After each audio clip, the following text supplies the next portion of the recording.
Is churning out tons of generic content a penalty risk now? And what do you consider AI slop in the legal space? So we had a client come to us that said, our ranks going straight down. What the heck's going on? We've been publishing, content. So, well, what exactly have you been doing? Well, our agency is publishing like 40 articles a month, and for some thousands of dollars a month, I'm like, that's a lot of content.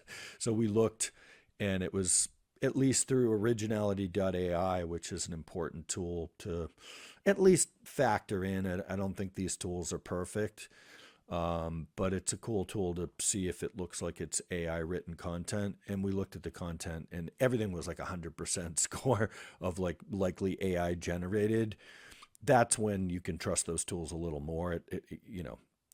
We've fooled the tools by writing content and seeing if it thinks it's AI, and sometimes it does. So take them with a slight grain of salt. But if you see some very consistent pattern and you're suspicious that your agency or writer is like overdoing it with AI, check it out, because not only have we seen that tank people that were going up when they were doing things like podcasting and adding original articles, it can take your whole site down and be hard to dig out of that hole, because Google has a thing called the helpful content system. I think it was launched around 2022, maybe incorporated into the core algorithm 2024.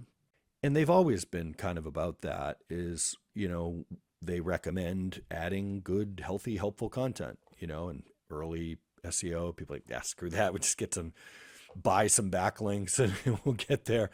And for a time there were loopholes, and you could trick the system, but I just don't think any of that stuff's worth it, including just hitting the Staples easy button, like, oh, made another blog post, hey AI, write an article, boom.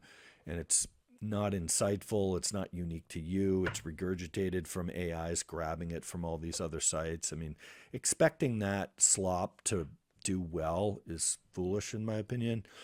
Doesn't mean you can't use AI methodically to help you in your writing process, even write some of your content. And if you're really skilled at AI, like we see some articles ranking that are almost entirely AI, but that's risky if you don't really know what you're doing, because you're more likely to just make a crappy article, and Google's not only gonna bury that page, but it could be a site-wide penalty where your whole site is dragged down, like we've seen many times with various clients.